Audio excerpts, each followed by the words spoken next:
Okay, guys. Today's plans to introduction React. Okay, what is React? Why React use? What are feature? What is the folder structure in React? Okay, how to install? What is bundler? These are point we are going to cover.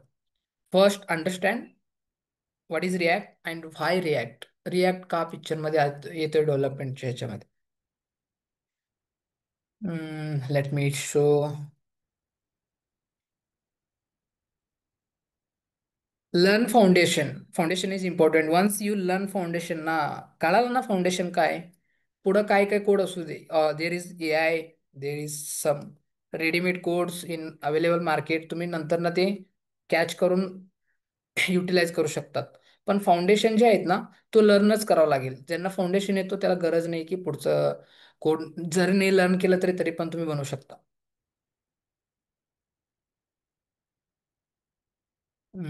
Let me create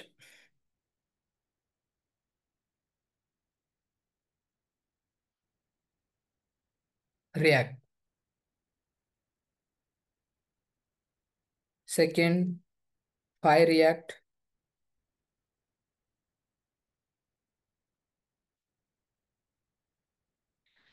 First of all, let me know what is React. React is a single page application. It is used to create, it is used to for front end framework. Okay, front end framework साठी use करतात. And this is the JavaScript library. This have their own virtual DOM. Okay, using this, we can achieve some benefits like quick access of pages, like only one page re-render with website. एक pages render होतो आउटसाइडला, पण बाकी सगळं त्या page मध्ये कोलॅप केलेलं असतात. React म्हणजे simple single page application, front end framework, JavaScript library. तीन पॉईंट सांगायचं. कधी कोणी विचारलं ना what is React, React is basically front end framework, JavaScript library, single page application. This points must be tell. Okay, हा points आहेत.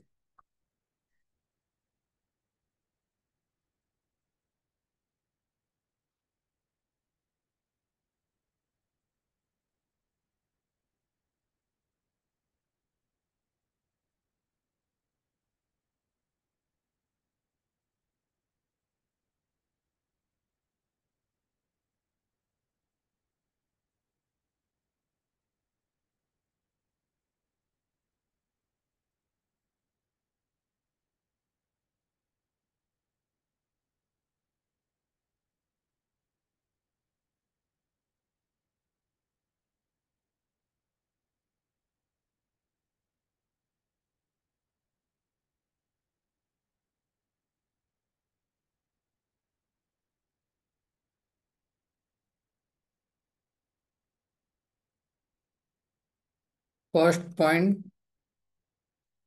Single page application. First point झालं. Second point JavaScript library.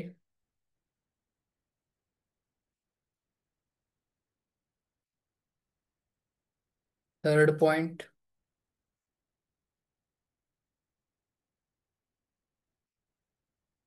Front end framework. Basically याला front end framework तर म्हणतात, पण almost याला लायब्ररीच म्हणतात रिॲक्टला, बरं का.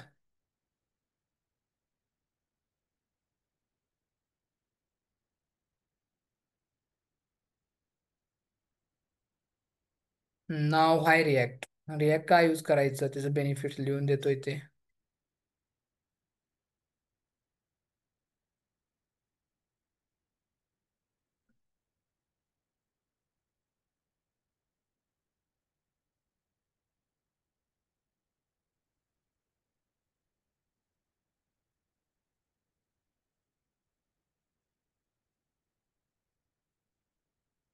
फर्स्ट आर्किटेक्ट साठी यूज करतो.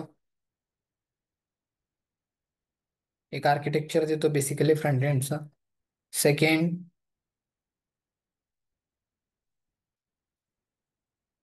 ऍक्सेस. ऐसे ऍक्सेस लोड, स्पीड लोड करो ऍक्सेस पेक्षा स्पीड.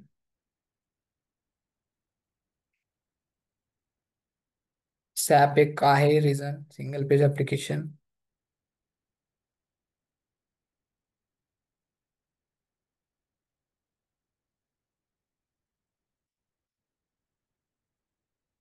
Reduce code. ठीक आहे, हा रिझन असा आहे बेसिकली.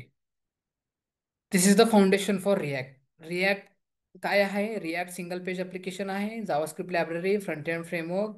आणि रिॲक्ट काय यूज करायचं? एकतर जे पण फ्रंट एंडचं तुम्ही फोल्डर बनवत आहे, जे पण तुम्ही पेजेस बनवते, त्याला एक आर्किटेक्चरमध्ये देतो पहिली गोष्ट. सेकंड, जे तुम्ही वेबसाईटला जेव्हा तुम्ही बघितलं ना, आता कोणत्याही वेबसाईट मी सर्च करतो.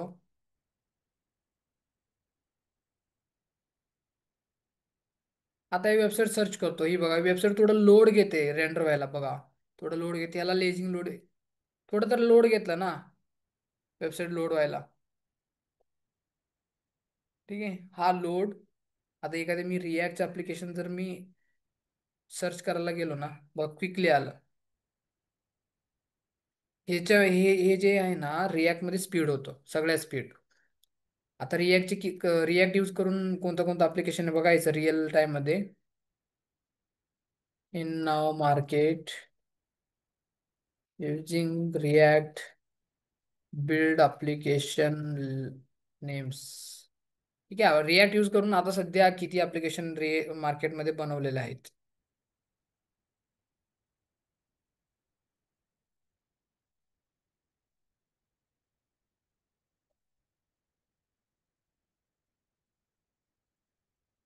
React can be use to build similar YouTube, Facebook. Okay, किती बनवले, काय काय बनवले, एकदा बघूया.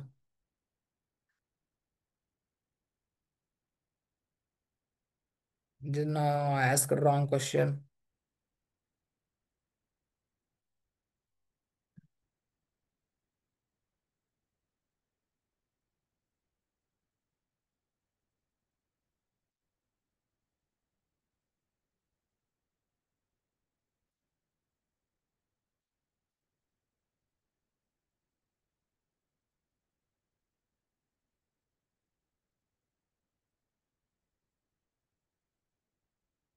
Neatly fix. Okay.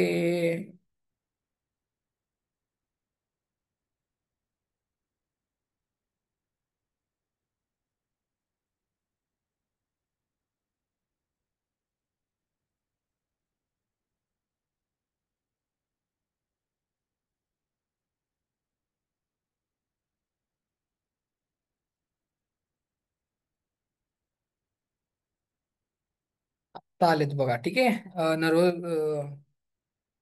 20 website are built using React JavaScript library for building user interfaces. Some notable examples include social media platform. Facebook react use करून बनवलेलं आहे. Instagram, Reddit, WhatsApp. ओके, ह्याच्या सगळ्यांसाठी रिॲक्ट यूज केले वेब ॲप्लिकेशनसाठी. त्यानंतर streaming website Netflix and Twitch react use करून बनवलाय.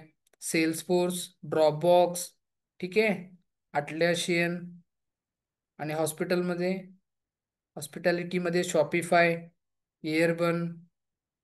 Education learning प्लॅटफॉर्ममध्ये Khan academy, code code academy. Okay, Coursera, Udemy, हे सगळे रिॲक्ट यूज करून बनवलेले आहेत ऑलरेडी मार्केटमध्ये. ते ॲप्लिकेशन रिॲक्ट यूज करून नाही बनवले. तर रिॲक्ट तर कधी आलंय मे बी. रिॲक्ट कधी आलं एकदा चेक करू.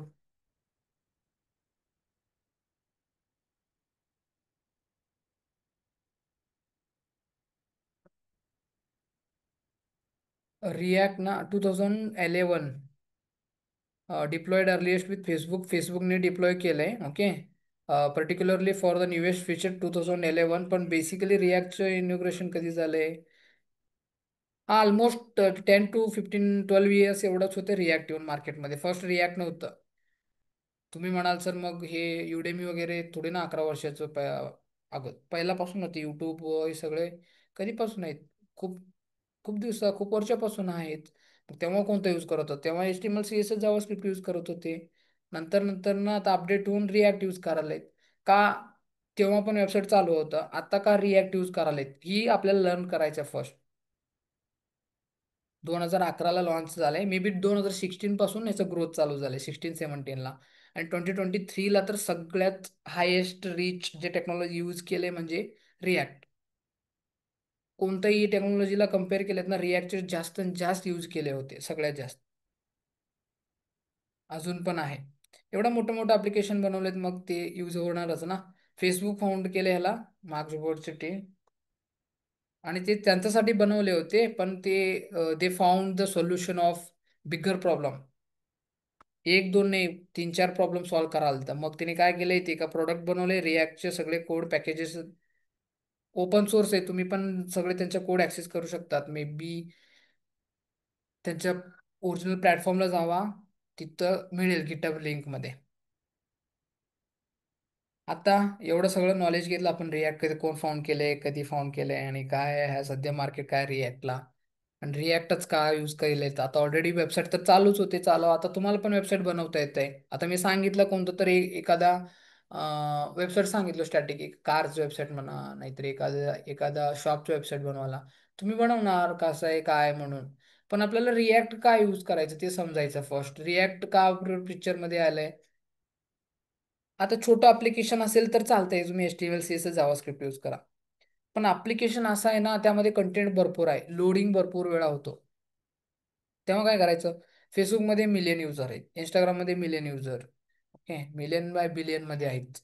आणि व्हॉट्सअपमध्ये तसंच, ई कॉमर्शियल वेबसाईटमध्ये तसंच असतात युजर्स, ॲमेझॉन, फेसबुक. मग त्या तसं वेबसाईटमध्ये युजरला लोड जास्त होत असेल तर युजर प्लॅटफॉर्म सोडून जातो, पहिली पॉईंट्स. आणि जास्त वेळ लोड नको आहे, आणि कंटेंटला म्हणजे एका पेज टू दुसऱ्या पेजमध्ये जाताना पण लोड नको आहे. एकतर वेबसाईट लॉग इन होताना लोडच नको असते बेसिकली युजरला. आता तर तुम्ही खूप प्लॅटफॉर्म बघा, लोडिंग कमी झालंय. असं डेटा टाकलाय तुम्ही, लगेच ऍक्सेप्ट करतो, लगेच दुसरं पेज शो करतो. पीक पीक व्हायलेत कसं काय, because of this frameworks. Before हे नव्हतं, हीच प्रॉब्लेम होतं. बिफोर काय होतं, सगळे कोड रेंडर होणार स्क्रीनमध्ये. मग सगळे कोड रेंडर झाला की तो टायमिंग येणार लोडिंगसाठी. मग तो टायमिंग काय, आपल्याला UI मध्ये शोर करण्यासाठी ते लोडिंगच्या बटन दाखवणार, लेझी लोडिंग. मग ते सगळं काय कमी करतोय, रिॲक्ट असले फ्रेमवर्क, फ्रंट एंड फ्रेमवर्क काय करून टाकाले, स्किप करून टाकाले. एखाद्या बटनवर क्लिक केले, विथिन सेकंड, 2 सेकंड, 3 सेकंड दाखवायचं पुढचं पेज. ठीक आहे. आता थोडंफार नॉलेज हातला मध्ये घेऊ. आर्किटेक्चर जेव्हा इन्स्टॉल करतो तेव्हा आर्किटेक्चर बघू. स्पीड लोडिंग, आता मी पॉईंट लिहिले स्पीड लोडिंग. स्पीड लोडिंग कसं अचीव केलं ते बघा.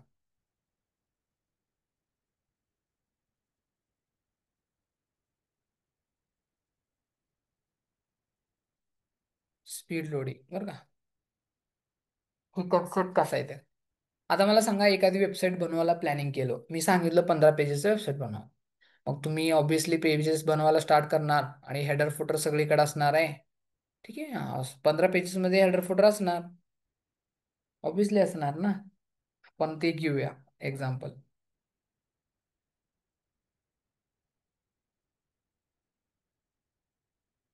सेम असणार ना, 15 पेजेसमध्ये पूर्ण सेम असणार.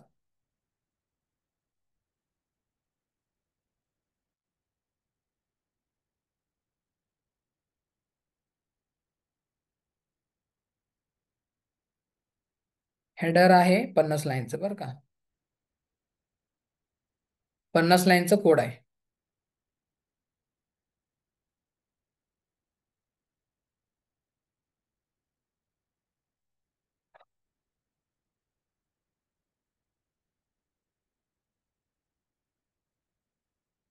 फुटर पण असणार आहे वेबसाईटला, सगळ्या सगळ्या पेजला हेडर फुटर दोन्ही असतो.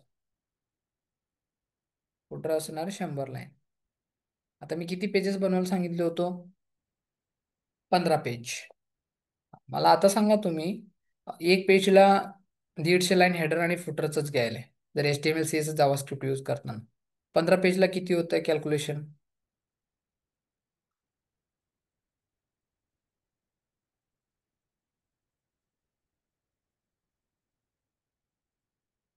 सांगा 15 पेजला किती होतो. 15 पेजेस हेडर आणि फुटरलाच किती व्हायला, कोणतं चॅटमध्ये सांगितलं असतील, लेट मी चेक. 15 पेजला 1500, तिथं 10 पेजेसला होतं ना 1500 रोहन.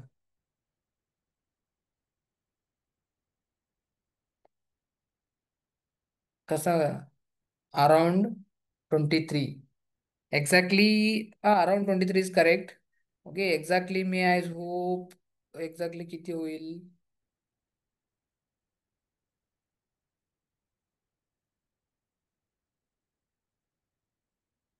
मे बी 2250 असं काय तर होईल.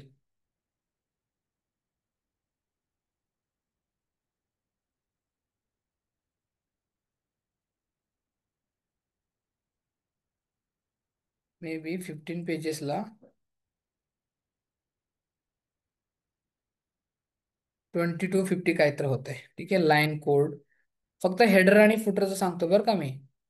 हेडर आणि फुटरचं 15 पेजेसमध्ये कॅल्क्युलेशन मिळून किती होते? 2250 काय तर लाईनचं कोड होतात 15 पेजेस वेबसाईटसाठी. आणि बाकीचे एक धरू एक 7000 बाकीचे लागतील, 7000 काउंट कर. आणि 7000 जे आहेत ना, बाकी सगळं पेज मधलं कंटेंट टोटल किती झालं? 9200. टोटल 9250.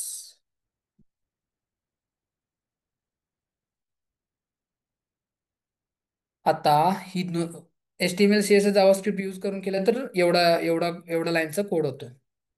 आता मी हेच जर रिॲक्टनं बनवलं ना, आता बघा हेडर किती 50 लाईनचं आहे, फुटर किती 50 लाईन 100 लाईनचं आहे. आता मी रिॲक्ट मध्ये कसं करतात माहिती आहे का? हे एवढं 2250 लाईन आहेत ना, ह्याला फक्त आणि फक्त 100 लाईन मध्ये कंप्लीट करून टाकते सगळीकडं. 15 पेजेस 100 लाईन मध्येच कव्हर होऊन जाते. 100 नाही, इथं 100 आणि इथं 50 आहे ना, 150. 200 लाईन मध्ये कव्हर होऊन जाते. फक्त 50 लाईन एक्स्ट्रा वाढतात ते ओरिजिनल सोडून. पण HTML CSS जावास्क्रिप्ट करताना 2250 व्हायलेत. कसं 2250 होते? सगळ्या पेजमध्ये तुम्हाला हेडर फुटर ठेवावाच लागतो. वर हेडर ठेवा, खाली फुटर ठेवा आणि बाकीच्या आतला कंटेंट चेंज करा. वर फुटर हेडर कॉपी पेस्ट करावं लागेल. पण रिॲक्टमध्ये असं नाही. रिॲक्टमध्ये तुम्हाला काय करावं लागेल? हेडरचे एक फंक्शन बनवायचं, फुटरचे एक फंक्शन बनवायचं. आणि जिथं जिथं कॉल करायचे फक्त एक एक लाईन कॉल करा. हेड फंक्शन कधी पण एकाच लाईननं कॉल होतो माहिती ना, त्याचं नाव लिहून सोडायचं.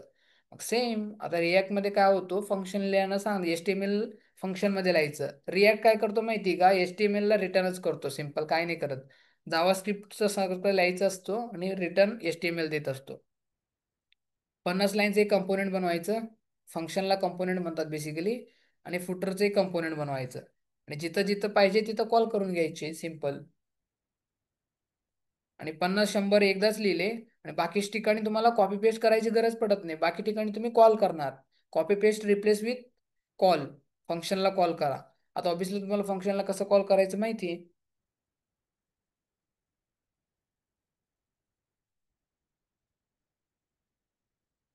I hope you guys are understand how how this load happens. 2050 लाईनचं वेबसाईटला लोड व्हायला आणि फक्त 200 लाईन कोड रेंडर व्हायला टाइम लागतो. त्यामध्ये टाइम जे डिफरन्स आहे ना, तो काय करतो?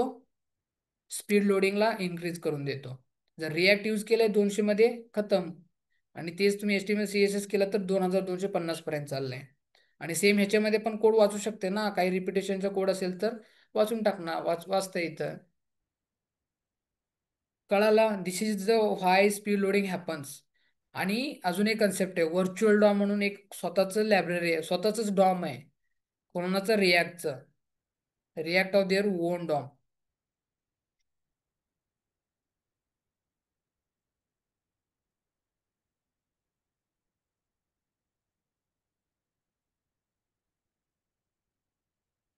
रिॲक्ट हा व्हर्च्युअल डॉम.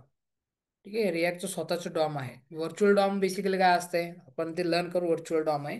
पण हे समजून घ्या, व्हर्च्युअल डॉम पण एक रिझन आहे की हे लोड स्पीड स्पीड होतंय.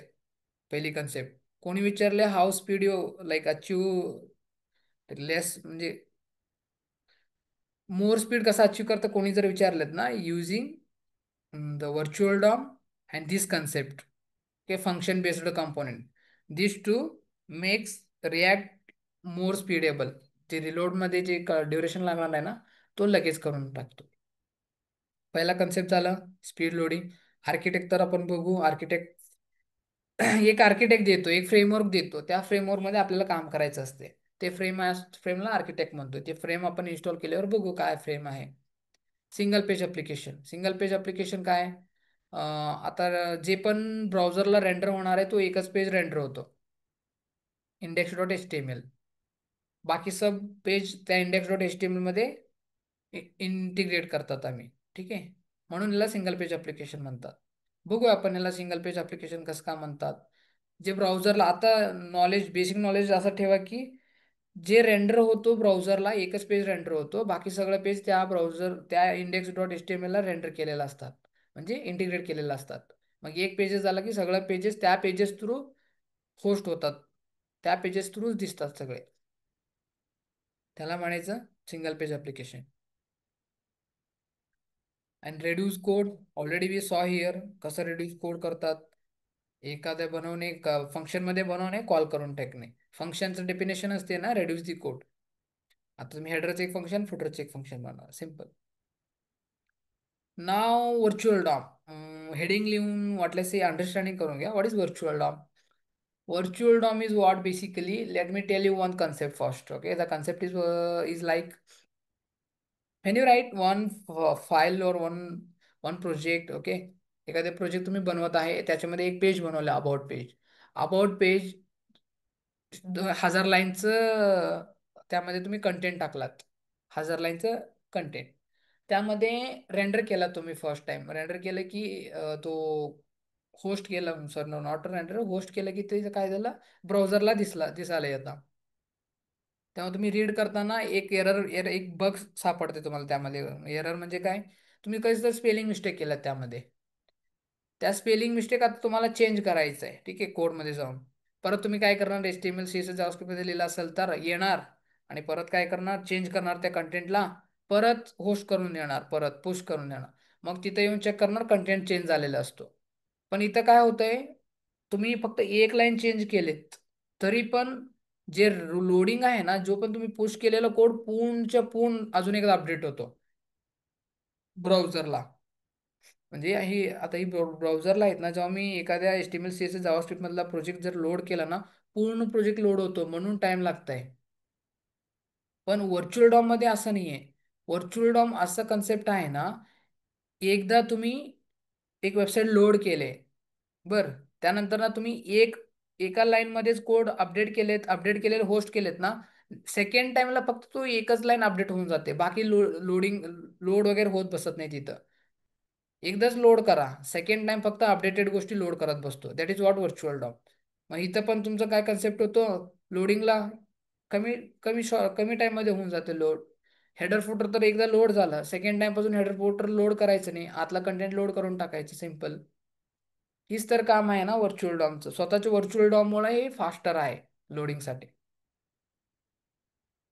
मे बी व्हर्च्युअल डॉम तुम्हाला कळत नसेल तर अजून एकदा सांगतो. Okay, virtual DOM is basically DOM, copy of DOM. Okay, that actual work is what the work is simple compare with real DOM. Okay, only updated things needs to render. That is what virtual DOM. बघा आता एकदा update केले, second time फक्त एकच changes असेल तर तो second टाइमला कम्पेअर करतो रिअल डॉम सोबत. रिअल डॉम म्हणजे जे ब्राउझरला डॉम आहे ना, त्या प्रिंट केलेलं आउटपुटमध्ये, ह्याच्यामध्ये काही चेंजेस आहे का बनवलेले. तुम्ही काही जर चेंजेस बनवले असतील तर तेवढ्या चेंजेसला अपडेट करून टाकतो, आणि बाकीच्या अनचेंजेसला as it is load load नाही करत, ते असंच राहत होतो. म्हणून याच्यामध्ये टाइम वाचते. ह्याला रिअल डॉम म्हणायचं. जे ब्राउझरचे जे तुम्ही होस्ट केलेलं बघतात ना वेबसाईट, तो रिअल डॉम. आणि रिॲक्टचा स्वतःच एक डॉम असतो. डॉम म्हणजे डॉक्युमेंट ऑब्जेक्ट मॉडेलच, ते मशीनला कळते तीच. ठीक आहे, कन्फ्युजन नका हो. This is what the concept React. And single page application, JavaScript library, these are like simple words to define the React. आणि आपण हे सगळं बघितले, आणि काय राहिलंय, आर्किटेक्चर आणि सिंगल पेज ऍप्लिकेशन थोडा राहत आहे. आणि ही काय आहेत आपण बघू. First one thing we need to do, let me, yes, 22,400 is correct. Okay, let me go with real documentation, React.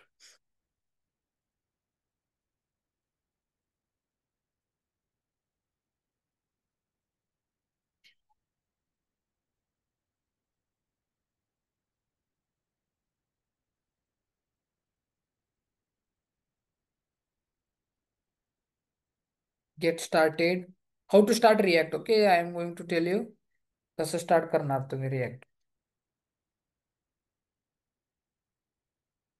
Create React new app. जर न्यू ॲप क्रिएट करायचं असेल तर what are the points you need, what are the commands you need to write. Okay, in टर्मिनलमध्ये कोणतं लिहायचं असते सांगताय. Okay, इथं कंटेंट लिहिलंय बघा.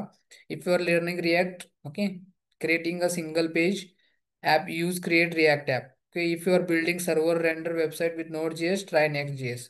Okay, if you are building with, हे सगळं त्यांनी इन्फॉर्मेशन दिले कसं काय करत असेल तर.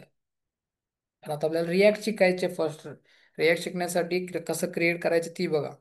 Create React app. Create React is a comfortable environment for learning React and it is best way to start building a new single page application in React. Single page application SAP. ठीक आहे. Let me learn why we say React to single page, because it's renders the only single page in server. That's it. It set up your development environment so that you can the latest JavaScript feature provides a nice developer experience and optimized your app for production. You will need okay, version of Node. ह्याचं pre request म्हणजे pre requirement सांगता येते. जर React run करायचं असेल तर तुमच्याकडे node installed पाहिजे. I hope all are node JS. Node JS सगळ्यांकडे आहे. जावा स्क्रिप्ट तुम्ही एवढा दिवस प्रॅक्टिस केले. नोड तर सगळ्यांकडे असणार आता. आता नोड आहे म्हटलं तर आपण रिॲक्ट इन्स्टॉल करू. मग त्याच्यासाठी त्यांनी कमांड लिहिले. काय कमांड आहे? npx create React app my app. ह्याच्यामध्ये npx काय आहे? Package create React app. That command we need to use for creating React app. तो कमांड आहे, तो क्रिएट करायला हेल्प करतोय. ओके, क्रिएट करण्यासाठी हा कमांड आहे, क्रिएट रिॲक्ट ॲप. आणि this is what, this is the file name. जे तुम्ही प्रोजेक्ट जे बनवतायत ना, my my app, my project, E school, काय पण ठेवू शकता तुम्ही प्रोजेक्टचे नेम. तुम्ही आता समजा का तुम्ही ई कमर्शियल वेबसाईट बनवते, ई कमर्शियल ठेवा. दिस इज बेसिकली फाईल नेम. त्यानंतर ना त्या फाईलचा पाथला यायचं. आता आपण कसं येत होतो सीडी देऊन जावास्क्रिप्ट मध्ये, आणि नंतर रन करायचं सेम. चला इन्स्टॉल करायचं.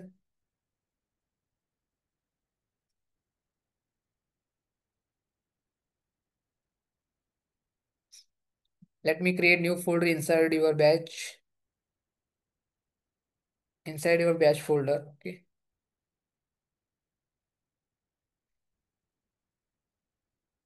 इथे काय करतो, अजून एक फोल्डर बनवतो रिॲक्ट. ओके, रिॲक्ट लर्न करताना रिॲक्टचे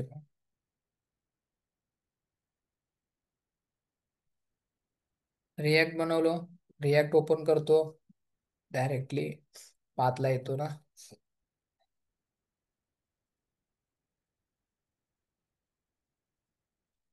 ह्याच्यामध्ये काय, आता टर्मिनल ओपन करा.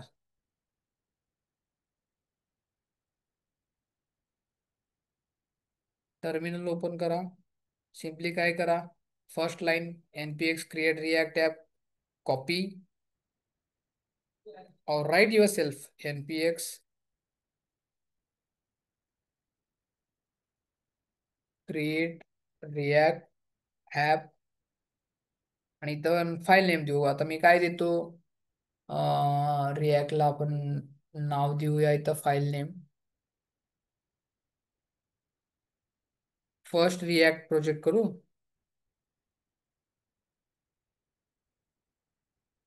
बघा आता हिट केलंय. आता ही डाउनलोडिंग स्टार्ट झालं. आर्किटेक्ट क्रिएट करायला इथं बघा फाईल आला, पण एक फाईल क्रिएट होऊन मिळाला.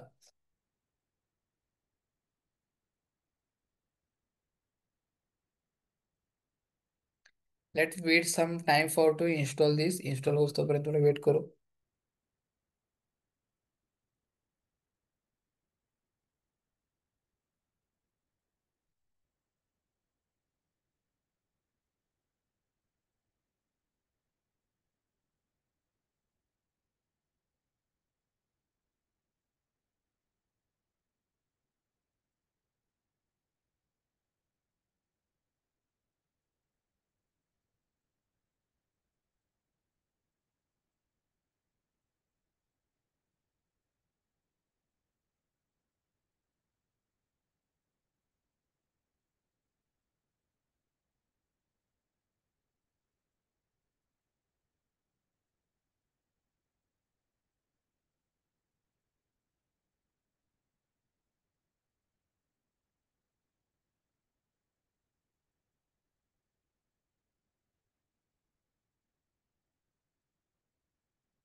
नहीं ब्लफिंग तो कोई सवाल नहीं उठता, वो तो ब्लफ का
ठीक आहे, आता ते इन्स्टॉल झालेत सगळे बरं का. इथं बघा खाली npm पॅकेज इन्स्टॉलिंग इन्स्टॉल सगळे झालेत.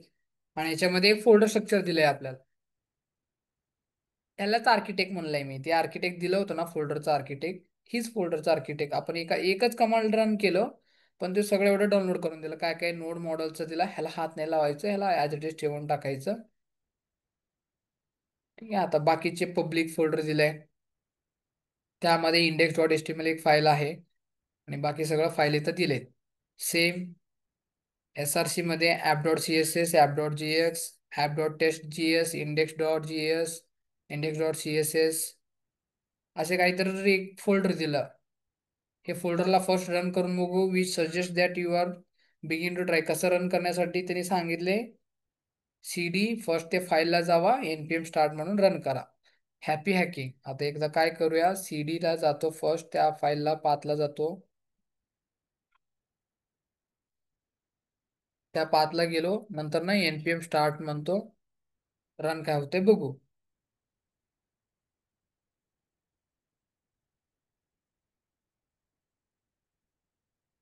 रन व्हायला टाइम हे कॉन्फिगरेशनवर डिपेंड आहे बरं का. ज्यांचं कॉन्फिगरेशन लॅपटॉपचं स्ट्रॉंग आहे त्यांना लवकर होऊन जाईल. Otherwise it's take time to इन्स्टॉलला टाइम घेतो. का बरं, हे सगळं कोड ते सेटअप करून द्यावं की, एवढं सगळं कोड सेटअप करून देते ऑटोमॅटिकली. रन व्हायला थोडा टाइम घेतो. Just wait for minute to run.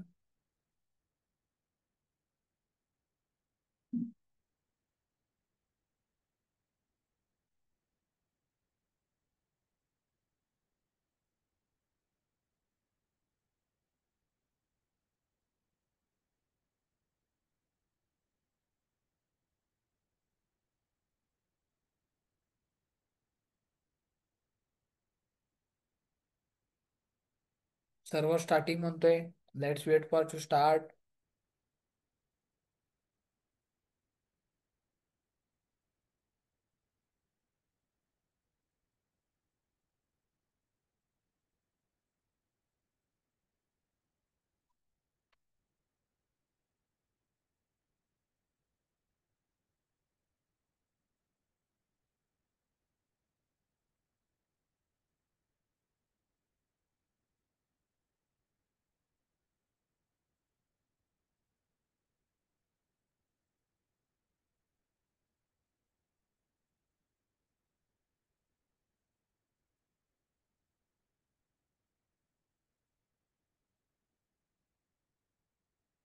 इथं बघा स्टार्ट झालंय लोकलला आणि ऑन नेटवर्कला. हा IP ॲड्रेसवर रन आहे.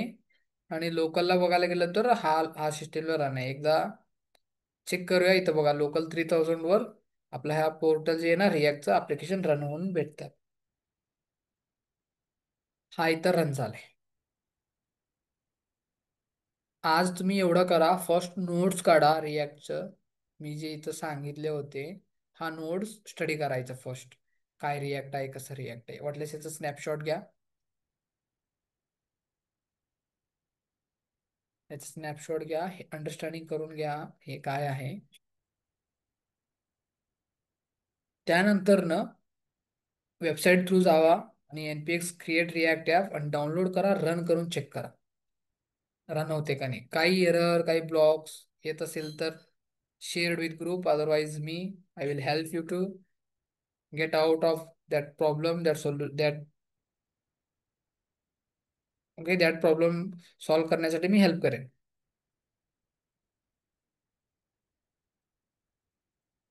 सर रेकॉर्डिंग अपलोड करा प्लीज. Sure, okay. रेकॉर्डिंग एक अर्धा एक तासात करून देतो रेकॉर्ड अपलोड.